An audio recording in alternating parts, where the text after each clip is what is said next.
Assalamualaikum warahmatullahi wabarakatuh. Selamat siang. Om Swastiastu, Namo Buddhaya, salam kebajikan, Rahayu.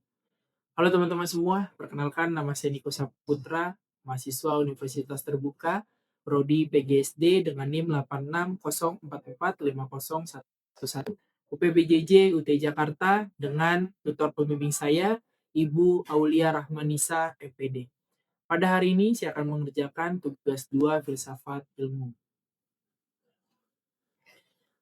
Filsafat ilmu merupakan cabang filsafat yang membahas tentang hakikat ilmu pengetahuan, cara memperoleh ilmu, dan nilai manfaat ilmu bagi kehidupan manusia.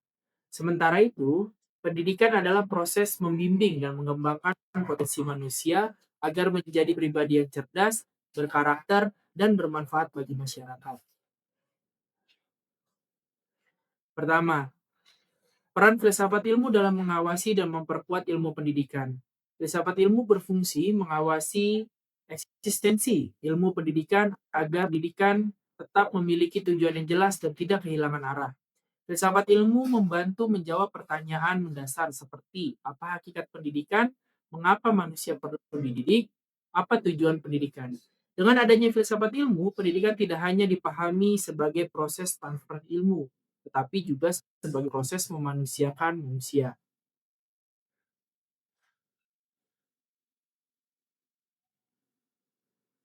Kedua, pendidikan yang bermakna turut memperkuat filsafat ilmu dengan hubungan antara filsafat ilmu dan pendidikan bersifat timbal balik.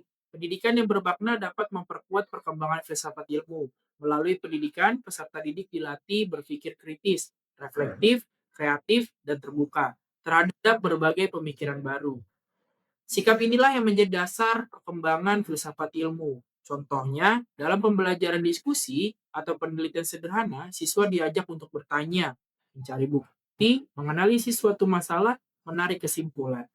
Kegiatan tersebut melatih cara berpikir filosofis dan ilmiah. Dengan kata lain, pendidikan menjadi tempat berkembangnya pemikiran filsafat ilmu dalam kehidupan nyata. Filsafat ilmu sebagai pisau analisis. Filsafat ilmu disebut juga sebagai pisau analisis karena mampu membedah persoalan pendidikan melalui tiga aspek utama, yaitu ontologi, epistemologi, dan aksiologi.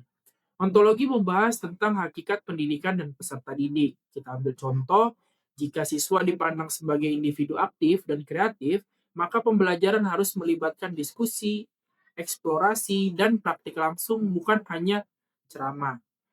Kedua, epistemologi membahas cara memperoleh pengetahuan dan metode pembelajaran. Dalam hal ini kita bisa ambil contoh, pembelajaran berbasis proyek merupakan muncul karena pengetahuan dianggap lebih bermakna jika diperoleh melalui pengalaman secara langsung. Tiga, aksiologi membahas nilai dan manfaat ilmu bagi kehidupan. Di sini kita bisa ambil contoh penggunaan teknologi dan AI dalam pembelajaran. Harus mempertimbangkan etika dan dampak terhadap kejujuran akademik siswa. Keempat, contoh konkret penerapan filsafat ilmu dalam praktik pendidikan. Yang pertama, dalam kebijakan pendidikan. Pemerintah menerapkan kurikulum merdeka sebagai upaya memberikan kebebasan belajar kepada peserta didik dan guru. Kebijakan ini didasarkan pada pemikiran filosofis bahwa setiap peserta didik memiliki potensi dan kebutuhan belajar yang berbeda-beda. Dalam pengembangan kurikulum. Kurikulum yang disusun berdasarkan kebutuhan masyarakat dan perkembangan zaman. Filsafat ilmu membantu menentukan tujuan pendidikan, materi pembelajaran, serta metode yang akan digunakan. Dalam proses pembelajaran, dalam kegiatan pembelajaran, guru menerapkan metode diskusi dan pembelajaran berbasis masalah agar peserta didik dapat aktif berpikir dan mencari solusi dari permasalahan tersebut.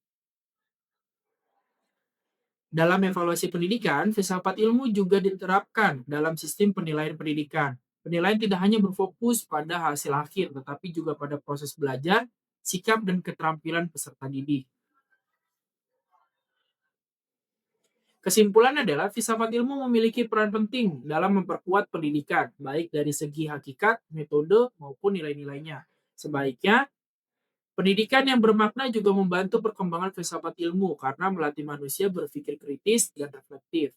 Dengan adanya hubungan timbal balik tersebut, pendidikan tidak hanya menghasilkan manusia yang cerdas secara akademik, tetapi juga manusia yang berbijaksana, bermoral, dan membantu menghadapi tantangan kehidupan. Sekian yang dapat saya jelaskan. Terima kasih banyak atas perhatian teman-teman dan ibu dosen. Wabillahi taufiq walhidayah. Wassalamualaikum warahmatullahi wabarakatuh.